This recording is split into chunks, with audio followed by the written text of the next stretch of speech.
All right, Barak Yahweh Shai. I want to give double honors to the apostles of Great Millstone who rule well. And I also want to say peace and blessing salutation to the hopefully elect. All right, I'm Zahab, Spirit Wind Judah. And today I want to go into a part 2 of Discontinuing from our heritage. Proof that scripture is referring to us. This is Jeremiah 17:4. And thou, even thyself, shalt discontinue from thy heritage that I gave thee. And I will cause thee to serve thine enemies in the land which thou knowest not. For you have kindled a fire in my anger which shall burn forever. All right, but the scripture said that in Jeremiah 17:4 that we should discontinue from our heritage, man. All right, but you know, I want to make a point. Not knowing about something creates the illusion that it never existed. All right, because you got something in America called black culture, but in essence, we have no culture.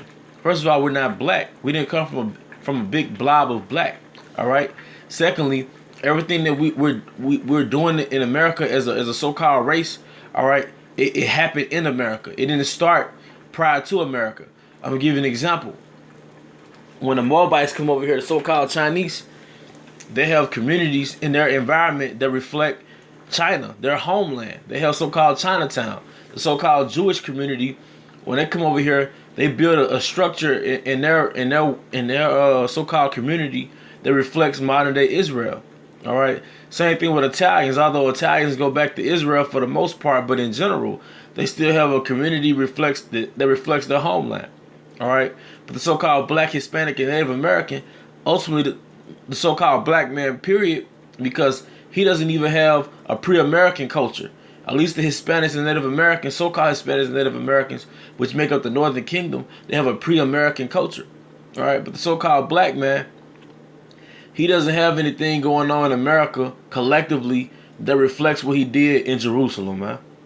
All right, even if he was a so-called African, which he's not, you don't see any a so-called community full of so-called Negroes wearing dashikis, man, with cultural stores, and we getting food that reflects the food from the homeland. Why? Because pursuing the Jeremiah 17:4, we're going to discontinue from our heritage.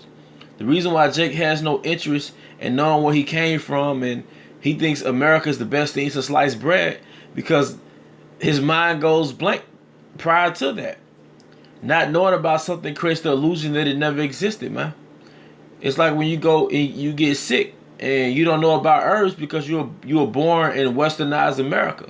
So what happens? You go get a Tylenol or an Advil because the natural way to heal yourself was never taught to you. Therefore, the illusion that it doesn't exist takes place in your mind.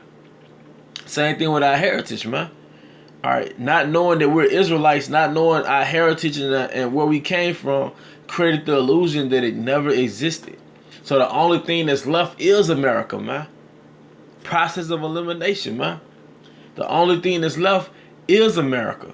But like I said, the so-called Chinese man, he has a culture in America that reflects where he came from, which is China. The so-called East Indians, they have a culture in America that reflects where they came from, even if you go inside their homes. Or if you look at how they dress, especially their wives, man. Even if they're westernized and they want to follow out the America, they still, for the most part, retain some type of line that draws them back to where they came from. And they bring it in America, man. But it's not so for the so-called Black, Hispanic, and Native American man. And mainly for this point, the so-called black man. Because he's famous for not having a culture. Because it's well known that so-called blacks in America don't have a culture, so they say we don't have a culture. But that goes back to Jeremiah 17:4, where it says, "And thou, even thyself, shalt discontinue from thy heritage that I gave thee. And I will cause thee to serve thy enemies in the land which thou knowest not." That started with slavery. Now you have jobs. All right, but hey, with that, I hope you brothers are edified. To the next lesson, Shalom.